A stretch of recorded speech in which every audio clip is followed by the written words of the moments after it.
we are, exactly at the point many of us feared and even predicted. Here we are, Ethan. I'll tell you, a lot of people have feared this moment, and some have even predicted it. Episode 139 of the Grunge Bible Podcast. Feared and predicted. Here we are. Man, that should be I our new love that guy. tagline. Yeah, feared and predicted. I think that we can play that before every podcast I think we might have to. because it's going to work for every episode. It has. Oh, yeah. It would have worked for every episode before this, and it will for every episode after. So Yeah, I totally agree. So that's what we have to start with. Anyways, this is Grunge Bible Podcast episode 139. My name is Chris Salona, and what's your name? my name is Ethan Shalloway. Thank you for joining us all here today. It's nice to meet you all. Nice to meet you all. Everybody say their name right now out loud. Yeah, please do. No matter where you are. Nice to meet you. Thank you. It's great to meet you. So, Chris, how you doing, man? This is we're recording.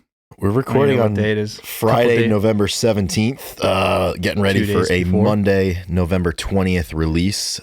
So this is our Thanksgiving week episode, and which is great because it's always a good time to mention a lot of shit that has to go with that. So this episode's gonna be all over the place, and I'm looking forward to covering a lot of ground here. But before we get into any of that, Ethan, how are you doing today? I'm doing well, man. I'm doing well. A lot of stuff has come, a lot of new shit has come to light. Things have changed since the last time we've talked on here. And that's what we're here to give a couple updates, because that's life. Life changes, life moves on. It's Monday, so I'm heading home tomorrow. I'm flying home. I'll be home for a week, which I'm really excited for. Got to Nice. get home for the holidays. And then I'll be back in Birmingham for a little bit, and then I'll go home for Christmas. I mean, we're in the stretch right now. We're in the home stretch of the year. Yeah. And, Things get busy. Things get busy, yeah. So the next, we're trying to plan out the next few episodes of the podcast, kind of, make it easy on us and the producer, because people are going to be traveling and have obligations. So we're going to do our best we are going to continue. We are not going to miss an episode, obviously. Yeah, but, we can't now. yeah, exactly. So, yeah, man, I'm doing good. How are you? Well, for the second time, I'm doing very well. But you know what? A lot could have happened between the first time that you asked me and now. So I appreciate that secondary check-in. Yeah, no, things are good. This week was kind of hectic for me as well. I'll get into it a little bit more. The first time was kind of brief, I guess. So yeah, I went to 3 shows in 5 days with top-level Patreon supporter Eddie Vedder. Got me through my second divorce. It was super fun, but it was just busy. Work's been super, super busy. I got a little promotion job, so I've been busy. Things have just been really crazy lately. Just really crazy. But that's just what happens. But I'm looking forward to as we sit here on Friday, the 17th, the next 2 days this weekend. I don't really have a whole lot going on, so I'm looking forward to just taking some time for myself to rest up a little bit. I got to clean my house and a bunch of stuff and kind of get ready for the holidays next week. So we've got the Thanksgiving holiday coming up. And then before you know it, it will be December in time for the Christmas holiday for us, or whatever else you may celebrate, whether it's Hanukkah, Festivus, you name it. It's coming. It's coming soon. It's coming. Yeah. So before we get into anything else, we did mention it is the Thanksgiving holiday. And Ethan, I know that there's something that you were very adamant that we begin the episode with before we even get to thanking the Patreon supporters. Yes. So at this time, I would like to yield my time to whatever it is that you would like to discuss that is of this importance. And this is, I'm going to get ahead of the episode, and this is going to be a song of the week because it's the only song that you listen to around Thanksgiving, and that's Alice's Restaurant Massacre, commonly known as Alice's Restaurant. And this came up, my dad liked it, and I sent it to you, and it's something that he listened to as a kid or something. It's just like, it's about Thanksgiving, and I'm not sure how it got, woven into the lore of us. I mean, just how everything does. There's a lot of people. Yeah, exactly. But a lot of people have lore. It's a satirical, and I'm reading off of Wikipedia just because it gives a good synopsis. You here, bastard. But, yeah. It's a satirical talking blues song by singer-songwriter Arlo Guthrie. Arlo.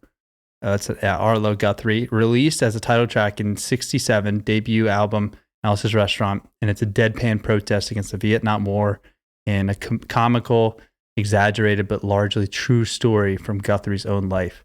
And the reason, it's 18 minutes long, and it's just him talking and playing a little bit behind, and then maybe singing the chorus. But in the beginning, it says this song is called Alice's Restaurant. It's about Alice and a restaurant, but Alice's Restaurant is not the name of the restaurant. That's just the name of the song. And that's why I call the song Alice's Restaurant. And then it says you can get anything you want at Alice's Restaurant. And that's basically this podcast. That feels very applicable to this podcast. This podcast is called Grunge Bible Podcast because it's Grunge Bible's podcast, but it's not what the podcast is about. It's just Grunge Bible's podcast. So that's why we called it Grunge Bible Podcast. So I just want to put that out there. That's for everybody. Like, this is just the podcast, and that's just the name. Absolutely. So, and you can get anything you want. That makes sense, right? That makes a lot of sense. Yeah. Yeah. I have to tell you, this song, I absolutely love this song. I love that radio stations will play it, on Thanksgiving Day, and just like 18 minutes of the airwaves dedicated to one song. I also love how daunting it must have been. Like, every year Arlo Guthrie said, like, whenever he would play, or like if he would like go back on tour or whatever, he would have to take some time to relearn all of the lyrics to this because it's 18 minutes long, obviously. And I believe he's since retired from touring and performing live. But you can imagine there's some good performances from him from his later life, like maybe like 7 or 8, 10 years ago, where he's playing this and it's great. This one is just very important, and it is, it's just because it's the name of the song, that doesn't mean that's entirely what it's about. Yeah, just because it's Alice's Restaurant doesn't mean that's the name of the restaurant. Exactly. So that's fantastic. I'm glad that we've begun there, and we can have this podcast about whatever we want it to be about because of the people that support us financially. And there's a lot of methods that you can do that. You can purchase merchandise. You can purchase, a sticker, a crew neck sweatshirt. You can donate to us directly. We do have a Venmo account that we use. So if you're interested in that kind of thing, you can get in contact with us. 'Tis the season. Exactly. Additionally, we do have a Patreon account where you can support us monthly at a $2, $5, or $10 per month denomination level. And I'm happy to say, before we thank our top tier supporters, as we do every week, we have a new member. We can ring the bell once again. At our $2 level, I would like to welcome King Buzzo Stole My Hair to the $2 tier, and he messaged us and he said, "Hey guys, it took me 130 episodes and you finally broke me. Love the show. It's great to listen to music chat with some good guys. Here's to many more." And they went on to say that they like the way that we advertise the Patreon. We just state that it's there and we don't beg or guilt trip. They've been meaning to do it for a while. And I kind of feel like we do beg and guilt trip. I don't know what King Buzzo Stole My Hair has been listening to the last 130 episodes, but I feel like we definitely beg and guilt trip. He must be listening to a different podcast and just happened to. Yeah, I think he got his wires crossed. But nonetheless, thank you, that's awesome. King Buzzo Stole My Hair. We very much appreciate your support. And because of you, we're able to continue to beg and pester people and guilt trip people into giving us their hard-earned money. Yeah, but they don't see it that way, so we're all good, Chris. Exactly. It's all a matter of perspective.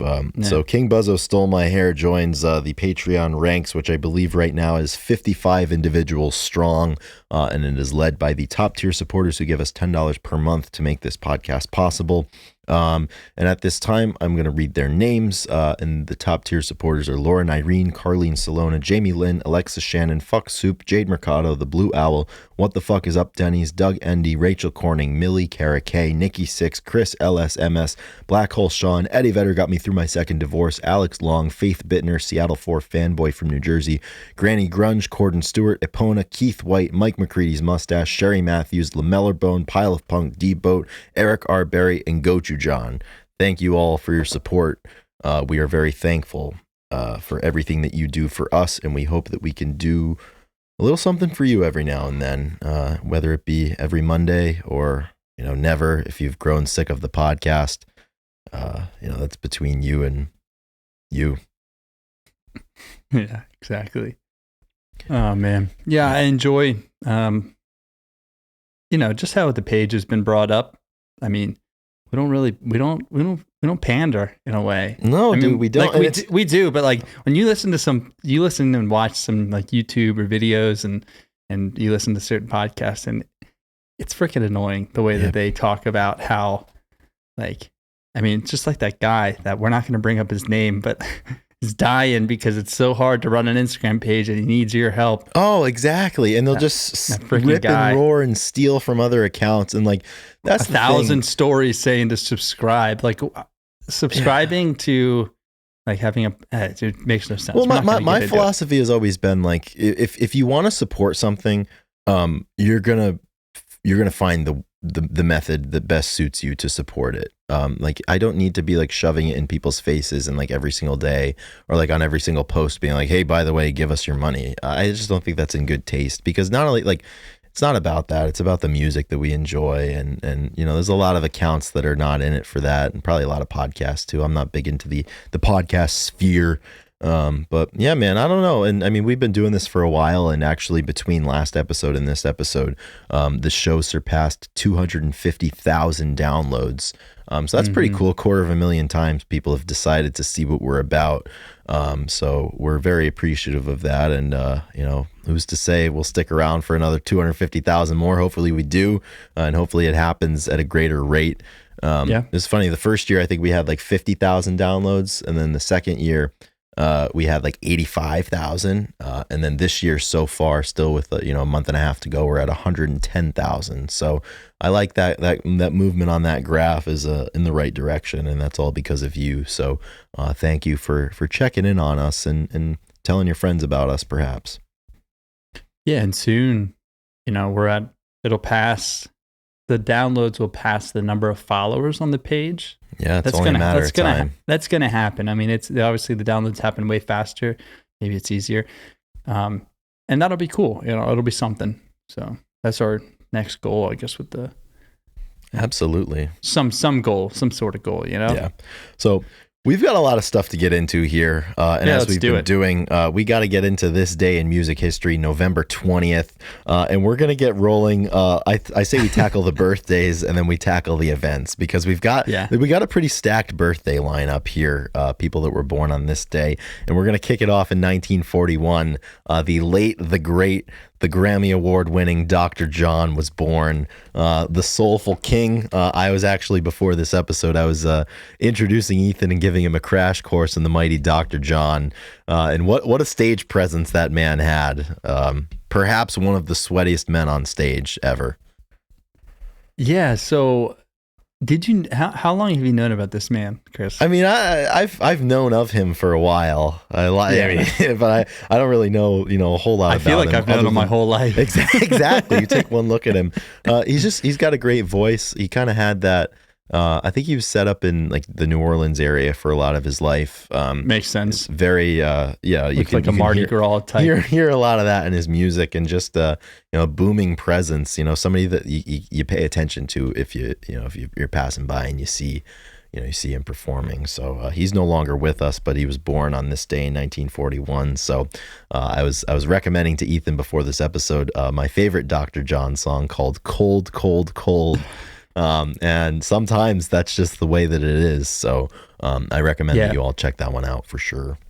Yeah, you sent that video. It makes sense he's from New Orleans, because he's wearing this like Mardi Gras, like Mummers Parade get up. It's like a New Orleans ghillie suit. Yeah. Yes, sweating profusely, just delivering this amazing song. And right place, wrong time, I believe, which we can all relate to. Yeah, or wrong place, right time. I don't know. Yeah, it's hard to say. Would you rather be in the right place at the wrong time, or the wrong place at the right time? I think the wrong place at the right time. Yeah, you think? I mean, that's happened. I've had many nights out there where I'm in the wrong place, but at the right time, and it turns out right. Yeah, it's definitely more awkward being at the right place at the wrong time, just because nobody's ready. But wrong place, right time. I think I choose that as well. A lot of good memories. More dangerous, of course, and a lot of. Well, of course, yeah. So in 1942, Norman Greenbaum was born, and you may know him for his 1969-1970 hit song "Spirit in the Sky." I think that's the only reason why people know Norman Greenbaum. I mean, yeah, at our age, maybe back in the day, he had a little bit, Who I think knows? he's got to be one of like modern music's most preeminent like one-hit wonders, I would assume. Yeah, and I don't like 100%. that term, but I think it's a little pejorative. But I'd rather Easily have one hit of the than most none. famous. Yeah, obviously, and really last year you were talking about a song that possibly was in The Sandlot. Well, this one was definitely in The Sandlot. Absolutely. And I loved it as a kid. I mean, this is like, Pee Wee baseball, like greatest hits. I mean, this song came on when you're on the diamond when you were young. Oh yeah, Talk about a good Saturday in the park. absolutely, dude. That's fantastic. Moving up to 1946, on this day in 1946, Duane Allman was born. He passed away in October of 1971, I believe it was a motorcycle accident. But man, Duane Allman, one of history's greatest slide guitar players, and he was really a large part of the soul of the Allman Brothers Band. And the fact that they were able to persist and continue to make music is really, really impressive. But Duane, I mean, what a bright star he died at 24. It's unbelievable. And that's the strange thing about getting older is a lot of like the artists who have died young. I'm now older than they were when they died. And it's just a weird feeling. I don't know. It's strange. The things these people are able to accomplish. And, when these guys will always feel older than me. Kurt especially, like he'll always feel older than me, even though in a few short months, I'll have lived longer than he did. And I have lived longer than Duane Allman, but what an impressive talent, and, fantastic musician. So, we definitely commemorate him today. Mm-hmm. Yeah. The Allman Brothers, man, they were the beginning of, they were the pioneers to a lot of things. A lot of people followed in their footsteps. Yeah. Speaking of other influential musicians, we have Joe Walsh, born in it's November. Yeah, what is it? What are we 20th. doing? November 20th? November 20th. 1947. Joe Walsh was a part of the James Gang. No, I'm just kidding. The Eagles and the James Gang, but he did it all. He did it all, dude. I love the James Gang. We saw them. And he does it all. We did. Yeah, we did see them. And the Eagles, obviously, one of those rock bands that everybody fucking hates. I mean, loves. I hate the fucking Eagles, man. I've In had the a words of long the night. Eagles. Yeah, really incredible. One of our friends, John Kay, knows Joe Walsh and has a few interactions with him and had a great impact on him in their later years of life, kind of reflecting on life and whatnot. Yeah. So Joe Walsh's growth, I think, as a person and as a positive influence on a lot of musicians, is something that's really admirable. He's a very outspoken voice about what he went through with his addictions and alcoholism. right.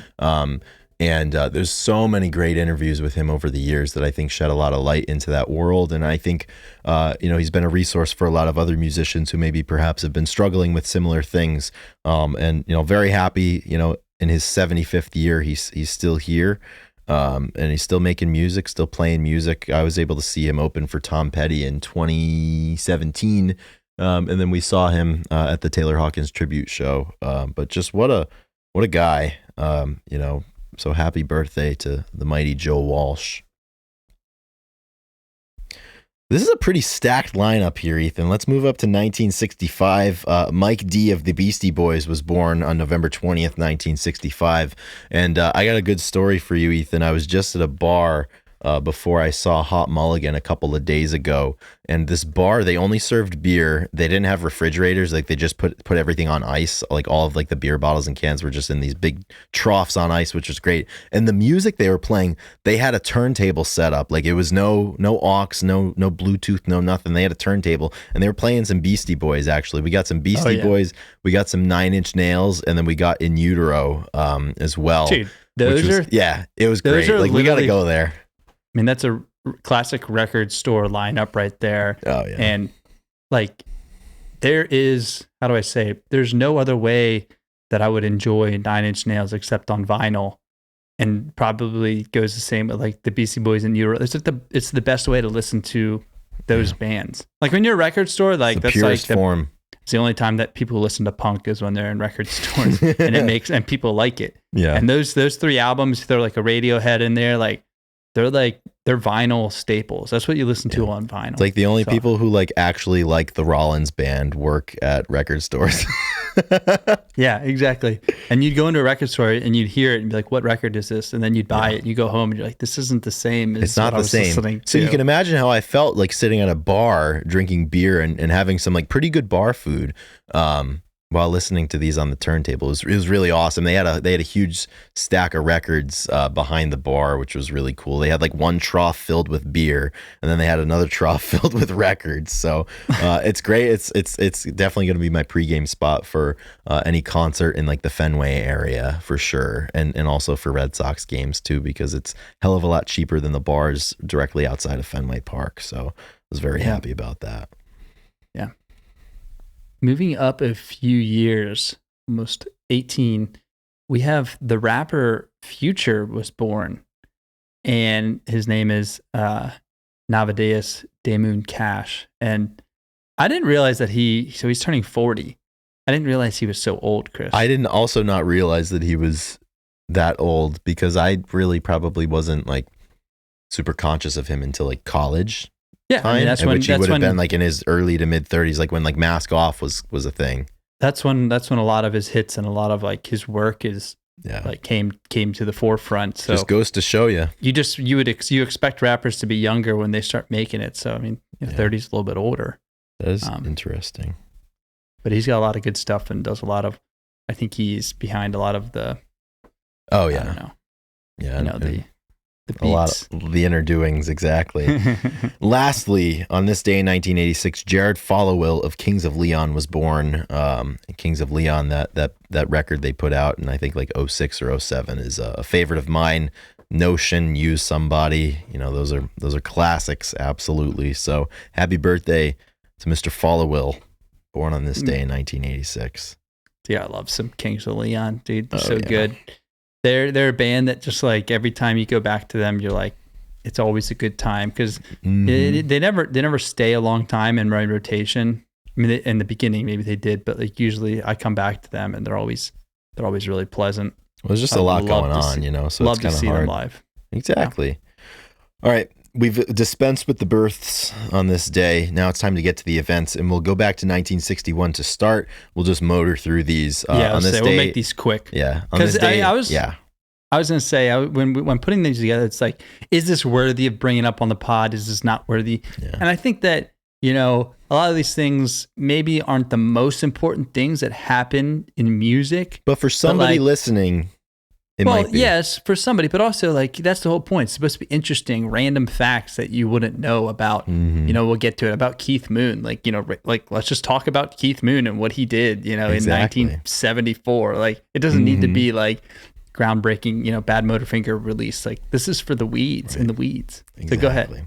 All right. On this day in 1961, Bob Dylan began recording his debut album. There were 2 days that he began initially, November 20th and 21st, at Columbia Recording Studios in New York City. So this is kind of the genesis of a lot of what he would do. Obviously, that first album. So let's move up to 1974. Ethan, you just teased it a little bit, but we've got a good Moon story here. Oh yeah, and so Keith Moon of The Who collapsed during a concert after his drink was spiked with horse tranquilizer, maybe also known as ketamine. Could potentially be some ketamine in there. And then 19-year-old Scott Halpin, who was in the audience, volunteered to replace him on drums for the remaining 3 numbers. Incredible opportunity for the man to come up and play with the. Really sad for Keith Moon, obviously. His history. But then a year later, in 1975, more Keith Moon. The Who kicked off a month-long North American tour at the Summit in Houston, and at a party afterwards, the drummer Keith Moon was arrested for disorderly conduct and spent the night in jail. So November 20th, not a great night in the days of Keith Moon. Not a great, yeah. You think it's like every like subsequent November 20th that he was alive for, he was like, you know what? Here we go. But then again, like that was just normal Keith Moon activity. Like those are not outliers in his story. Those are some of the good days. Right, exactly. You're exactly right. All right, so let's move up a little bit. In continuing with the theme here, we have to mention these individuals in this band because every fucking time we sit down, there's something that is mentioned. So this week's edition of What Were the Beatles Doing on This Day will be in 1976. On this day in 76, George Harrison and Paul Simon, they hosted NBC's Saturday Night Live. And they both performed a rendition of Here Comes the Sun and Homeward Bound, so one from each respective catalog. But the notable thing is that Paul McCartney and John Lennon evidently were both in New York City watching the show. They weren't there. They weren't really doing much, but they were just kind of... they were just there, which is pretty good. I don't think it was this night, but there's a really good story of the Beatles almost reunited on SNL. I think in 1976. I think Lorne Michaels was. He said, he somehow knew that like the three of them were in the city, or maybe all four of them were, and he's like, I have $3,000 that I will pay you if you come, and like evidently they were all watching. They were all watching Saturday Night Live, and they almost all went, but as it happens, obviously none of them ended up going. But they've all, they all confirmed the story at one point or another. But this time they just watched. Yeah, say it, Chris. What were they? It was big cuck energy. Dude, they were cucking. They were cucking their former bandmate. I hate Here Comes the Sun. It's like one of my least favorite songs in like music history. Do you know my least favorite song in music history? Island in the Sun. No, close. By Weezer. It's We Are the Champions by Queen. That is my least favorite song. I fucking hate it. At least it's attached to like Mighty Ducks and stuff. I don't care. I hate it. It's terrible. Here Comes the Sun's attached to like the Beatles and American Idol. We hate the Beatles and American Idol. We definitely do. Okay. Moving on. 1993. Stone Temple Pilots play SNL. Creep and The Big Empty, to a couple of the songs that were played. And, I was just talking to somebody recently and they had seen STP, one of my coworkers, and they were talking about how good live they were. And oh, yeah. It was a good reminder because I haven't been listening. We haven't talked about them on the pod, and thinking about Scott's energy. And I think he played in Alabama right before he passed. And it was one of those things where, like, yeah, dude, he was just incredible. Like, there's no other way to say it. And I was like, yeah, man. I was like, people forget how damn good that man was on stage. Like, oh my God, really, yep. like he was in there with like the top performing, like front man, of history, in music history. You know what I mean? I think it's safe to say. 100%. Yeah, he was special. Today I just posted the performance of Creep from that night. So we've got one more on this day to dispense with, and on this day in 2004, Oasis singer Liam Gallagher was fined £40,000 after a fight that he had in a German hotel. He was arrested along with Oasis's drummer Alan White and 3 other members of the band's group, not the actual band, but like the entourage behind it, after the brawl they had, and it happened in Munich. Gallagher lost 2 of his front teeth in the fight, and it led to them abandoning that leg of the tour. Once again, similarly to the Moon story, this is not an isolated incident. This is just kind of par for the course. So, I mean, these guys were nothing if not consistent. Yeah, that's rock and roll, baby. That's Hollywood. That's rock and roll. I've been kind of getting heavy into Oasis lately. Yeah, you have. I've started to get into it. The Definitely Maybe album is fucking fantastic. And I know, like, on a Grunge Bible podcast, you're not really supposed to like Oasis and whatnot, and you can have opinions about the members of Oasis, but man, they could rip, dude. Oh yeah, they were rippers. I just watched the Beckham documentary on Netflix, and I feel like how was that? I haven't gotten around to it. It's not bad. Yeah, it's pretty good. I mean, I didn't know too much about like Beckham's story, and sure, and I don't either. Right a little bit before us, so it was nice to see like how big he was, and they played a lot of Oasis. In the back and whatnot, and it was good. I mean, I love sports docs no matter what, so I'm into that stuff. So it was pretty solid. It was it was a little bit maybe a little longer than it should have been, and they milked it a little bit, but yeah, it was good. It's amazing. Well, that does Awesome. it. So let's get into the meat of the episode. So this is the Thanksgiving week, the Thanksgiving episode here in the States. So we're gonna popcorn around to a lot of different things that we've got to discuss. But Ethan, I'm gonna give you back the floor here to get us into it. Yeah, absolutely. So Thanksgiving is my favorite holiday. It's one of my favorite times of the years. It starts off the holiday season. Not that I don't love Christmas and New Year's and whatnot, but this kind of, this starts it up. And it's always the time when you go away from college. It's the first time you come back, usually, unless you have a fall break. But if you go far away, you're not going to come back for that. So, and each year I definitely like using this time. And we talk about what we're thankful for at the dinner table.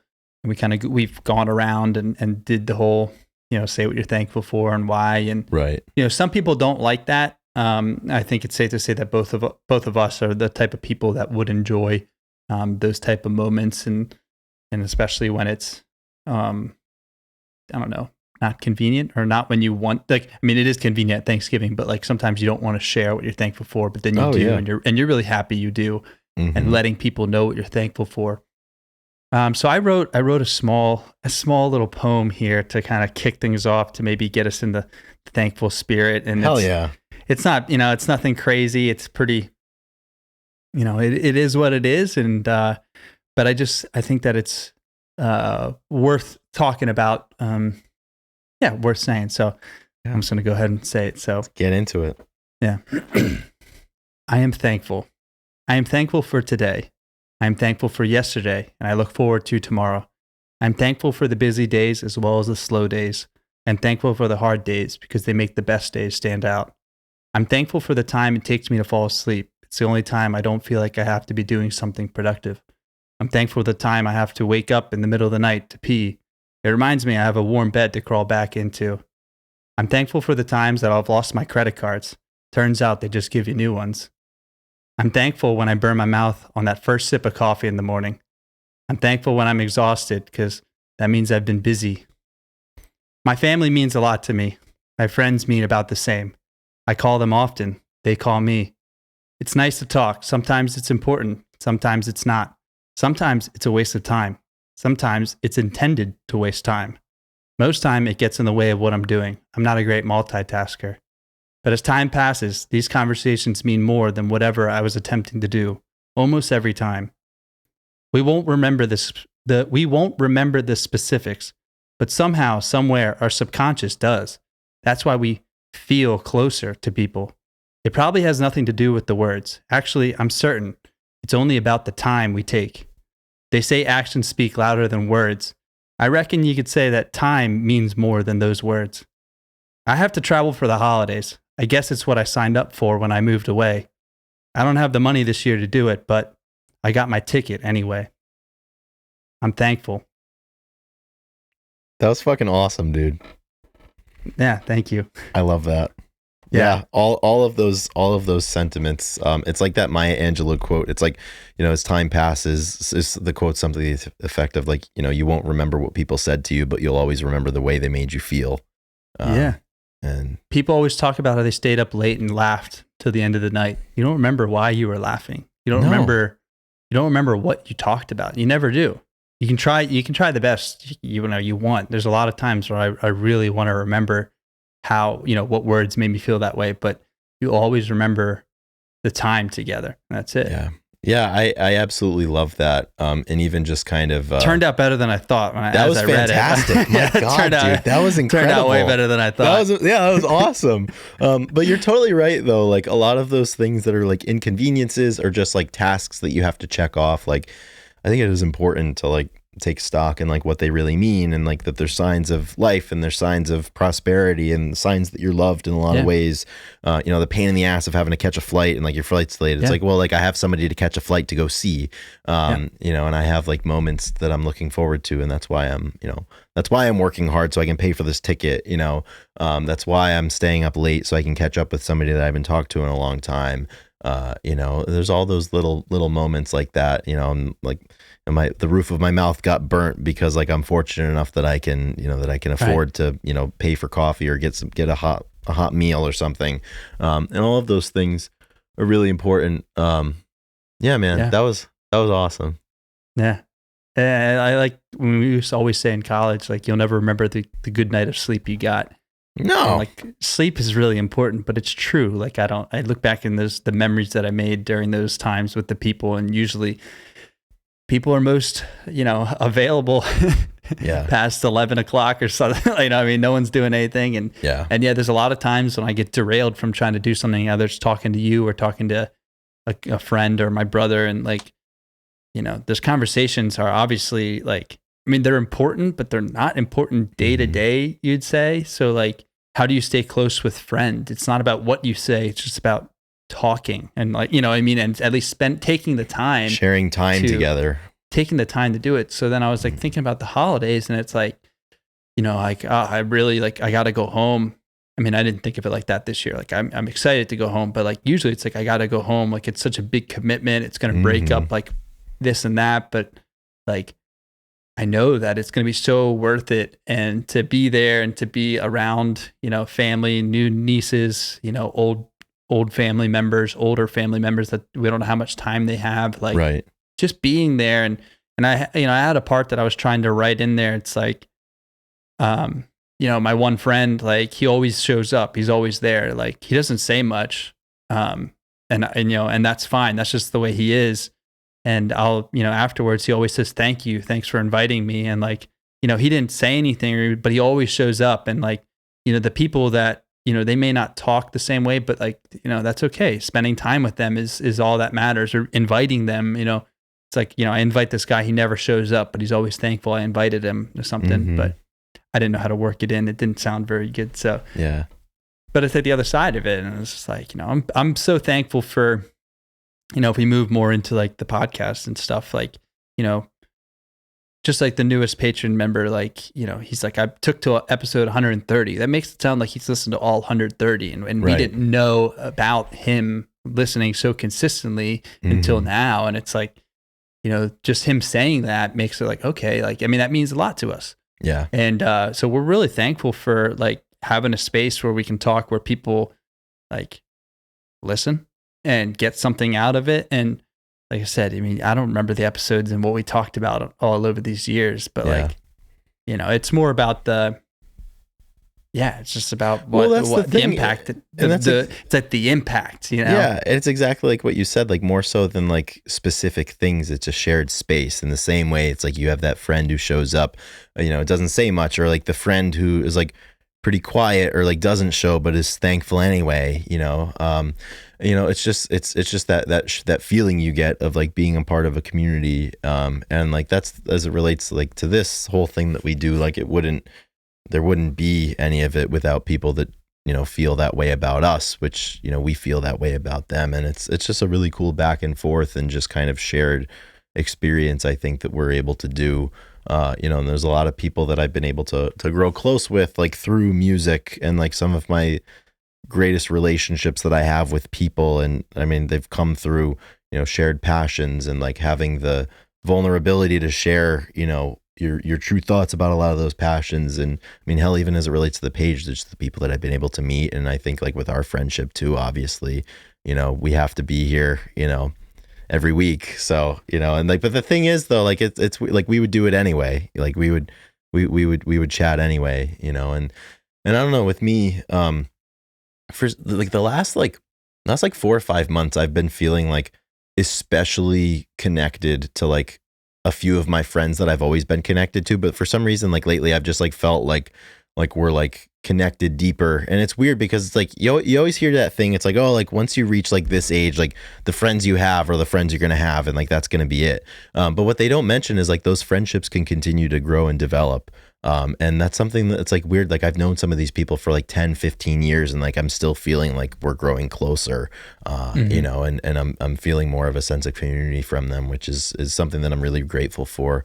I just like, man, I'm really fucking lucky, like with my friends and my family, and like the long list of people that I have in my life that would do something for me or help me, just people that love me. And I'm really, it's a good feeling. And in the day to day, you don't think about it as much, I don't think, because you're so focused on like the things you have to do. But, you know, when you get into bed at night and you kind of think about like all of the people that, you know, feel that way about you and that you feel that way about them, it's something that's really, I'm really blessed, you know? Yeah. Yeah. I think with like friends that maybe I wasn't as close to when I was younger, then, or you think about like, sometimes same thing. I think that my closest friends are going to be my longest friends. And it's tough to think that you can get close with somebody else, like especially as you know, and we're getting closer to like 30, or like when people have harder times making friends when they're older. Right. And it's not like there's a connection you get when you're younger, but there's a lot of connections that can be made when you're older that can grow the same way. It just takes time and like, I mean, it just takes time. And I feel like there's some other friends that maybe I wasn't as close to when I was younger, and then you spend more time. It's like, wow, I didn't expect this friendship to like kind of grow this way, but that's just like where you are in life. So you get like I said, the last 4 or 5 months, you get closer to people, and it's just like maybe unexpected, in a good way. That's one of the coolest things though. Like we're at the age now where like the number of different things that like our friends are doing is the widest it's ever been, you know, because we're no longer in school age, and it's not like, oh, hey, what school are they going to? Or like, what job do they have? You know, now it's like, where do they live? Like, what's their family look like? What are their interests like? What are their accomplishments? What are the things that they're struggling with? And it's just like, it's really fucking cool to see, you know, so many people that I love, like doing things that they enjoy and doing things that they're passionate about and doing what they can to, you know, make their life into what they want it to be. It's something that's pretty cool. Oh yeah, absolutely. Yeah, so I'm excited for this week. Like I said, going home and spending time with the families, seeing old friends and stuff. And it seems like it's the most important thing in life right now. Yeah, no, I mean, your own journeys are always important, but it's like, you know, what really lasts, and it's right. That is the battle. That's a conversation with yourself that can be hard to have when you're trying to figure out what you want to do. Mm-hmm. Which I've had a few times in the last couple of years, you know? Yeah, it happens frequently at this age. So weird. Yeah. So, yeah, take this time. Hope you guys are able to spend some time with friends and family this week. And I think that at the same time, you know, just people, it doesn't need to be like, I mean, if you don't have the opportunity to be with like close friends or close family, or you can't call them, like being around other people that, you know, I think a lot of times, like the impact you have on people you don't know can be, I mean, you just don't know it. And then sometimes it can be brought to your attention and you're like, oh, wow, that was like, I can't believe that was so impactful. So I think that, you know, even if you're going just to a public space, like, you know, meetings and different, you know, there's a lot of support out there. So, but it does sometimes it takes a lot of courage to get out there and just be around other people. Yeah, it sure does. So whatever anybody's doing this week, I hope it's a good one. I'm excited. Ethan, we normally take a little bit of a break from the page Thanksgiving week. I think we want to do that again. I don't think we've spoken about it, but you want to do it? I want to do it. Yeah, it's usually a week, right? Yeah, I usually stop posting, and I usually post like once on Thanksgiving Day so I can post the last waltz. Yeah, and then that's it. Yeah, I don't think people will mind. No, I think I want to do that. That's gonna be good. Yeah. So anything? Let's see. Yeah, I mean, I know you said you just got a raise and stuff, and a lot in your personal life. Yeah. So like, professional life's going pretty well. Like I just like woke up one day and like I'm like doing the adult thing. Like I'm like working and like getting promoted and like having work responsibilities, which like it's strange because I don't feel like I'm at that point yet, but clearly I am. That's something that's super exciting for me, like professionally. You know, and it allows me to do, you know, to have a lot of the interests that I have, and it gives me the time and the money to fuck off if I want to. You know, and additionally, you know, I've got my health. I for my family this past year was a pretty tough one health wise. I had a lot of people that you know, my immediate family going through some stuff, but you know, we're here a year later and things are going well. You so that's something to kind of take stock of. Like actually, like very recently, like we're sitting down to record this today. Like yesterday was like the 1 year anniversary of one of my family members received a not so good health diagnosis, and I remember getting that diagnosis, like not knowing what the next year was going to look like. So the fact like another year has gone by and we're sitting here and things are looking up and things are bright in that area is something that's really I don't know, it's kind of surreal. Like you deal with things throughout the year that like nobody's prepared to deal with, and like nobody's good at dealing with those things, but like you just have to, and you lean on one another and you help everybody get through it. So that's what we did, and that's something to definitely pause and be happy about for sure. So, and I know you've been going through some health things as it relates to your career actually, but things that seem to be on the right track right now. So yeah, last week it happened fast. I got a little small surgery for my shoulder. So I've had like some tears in my Laberman rotator cuff for the past like 4 or 5 years, and got back, started training, had to get an MRI, and basically the doc was like, we don't have time for a full surgery. I'm not sure if I need it, and it's kind of unclear because you can work through a lot of these things. But they went in and cleaned up, did a little arthroscopic, cleaned up all the areas. So I'm kind of, last week it was tough because I couldn't do my normal stuff, but it was fine. Like I felt in a good spot to totally recover, and it's going well, and it'll be 4 to 6 weeks, and very thankful for, the doctors and the decision making. And I do feel really confident about it all moving forward. And that's wonderful. And I feel like I have good people around me, good support systems. So yeah, I'm just taking that one day at a time and changing how I do things this year. But it does make me feel a lot better about taking the time to go home because I'm recovering. So I can't do as much as I would if I wasn't, I was normal per se. Yeah. And because it's like in the injury, you can be thankful for everything, and I mean, I have to refocus a lot of things, and I get to focus on my season differently. And that's a lot of times when it's like what Victor Wooten said, thank you, Daddy. What is it? Positive reinforcement. When the going gets tough, yeah, it's a positive signal to keep charging. Yeah, exactly. And so it's just another thing to kind of focus on and attack and be like precise about. And, you don't get that by doing the same kind of having the same, I don't know, schedule or path each year. So yeah, it's good. Yeah. I think we're kind of coming around to the end of it. Chris, I know you've been to a lot of concerts recently. You got to see PD live. So why don't we shift gears and talk a little bit about some music that we've seen, and then we'll get out of here. Yeah, man. So I saw 3 shows over the last week or so. I kicked it off in Boston. I saw the Menzingers in Microwave open, which was really cool. I've been a fan of theirs, so that was super fun. I'd been looking forward to seeing them. They closed with my favorite song of theirs, so that was super cool. And then 2 days after that, I saw Petey, also in Boston, which was absolutely awesome as usual. It was my 3rd time being able to see Petey, 2nd time seeing him headline. Fucking just great energy. The crowd was unbelievable. Like everybody knew every single word to every single song, like even the B-sides from the new album.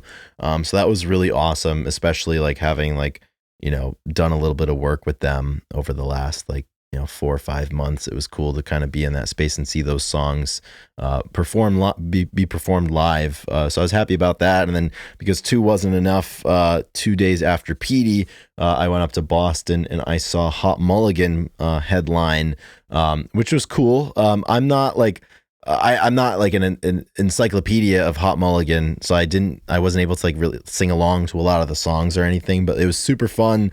It was like a young crowd, but they're super energetic. They sounded great right up at the front. So that was also a really, really fun night. So just happy to have those opportunities to go and, check out some bands that, one that I hadn't seen before. I hadn't seen the Menzingers. I'd seen Hot Mulligan a couple of times opening for the Wonder Years, and obviously Petey's on that list of anytime they're within a certain radius of my location, I'm going to go.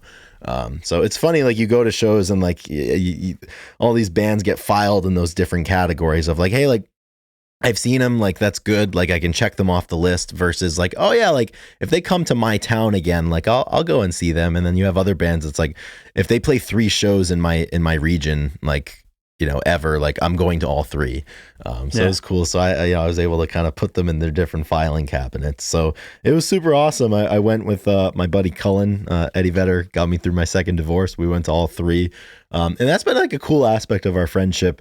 The last like couple of years, like we've started like going to shows together, and he's the guy who introduced me to the Wonder Years, basically.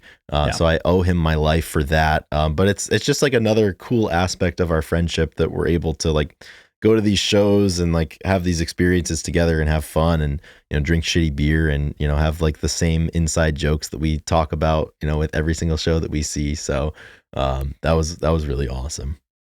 Yeah. Oh yeah. I'm very happy you have a friend to go to all the shows with. It's fun. Yeah, man. So yeah, good. dude. I wish we could have gotten you up here for one of them, but yeah, or one of them or all 3.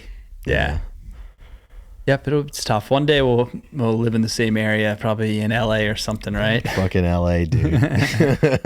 We're gonna have to.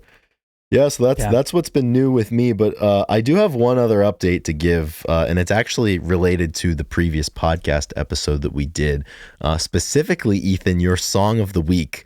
So for those who may not have listened, Ethan's song of the week last episode was a song called "In the Valleys" by Monster Rally, and he basically was talking about it, and he's like, there's just this dobro in here that just kind of like takes over the song. And I'll tell you, man, I've been fucking obsessed with that song ever since you showed it to me last week. We recorded.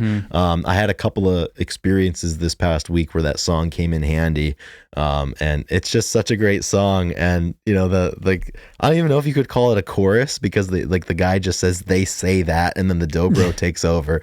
But the amount of times this past week that we've just said back and forth to one another, "they say that," because it's true. They do say that. It is true. They say that, and it's so it's perfect. It's absolutely fucking perfect. So I tried to find some live performance of them, and I also looked. I don't think I could. I searched for this specific song, and I wasn't able to find anything. Right, and I think it's because this. I'm doing a little research to make sure I get his name right. Real-time research, exactly. Yeah, it's Ted Fahan and Monster Rally. And I believe I watched this, I put it on this morning as I was writing the poem. Sure. And you'll never believe it, Chris, but he's like, it's one guy. Monster Rally it's one guy? Yes, and it's so like, what does he have? Does he have like a looper setup, or like it's tracks? Yes. No kidding. So it's not an actual dobro. I'm so sad. I mean, it's an actual dobro, but it's not him playing. At least, like I'm not positive, but like it was this very trance, like looping kind of stuff, and it makes a lot of sense. And so it was very peaceful, but like, but in this, so I can't confirm nor deny, because he did in the set that I watched from, I think it was KEXP. Oh, I just found one. It's from KCPR. That's so it. I think KCPR. Yeah, okay. That's what I want. The song was not in there though. There's a song called "The Valley," but I don't think it's in the valleys. No, that's not the same song. It's not the same one. That's unfortunate. But it's this one dude like set up at a keyboard.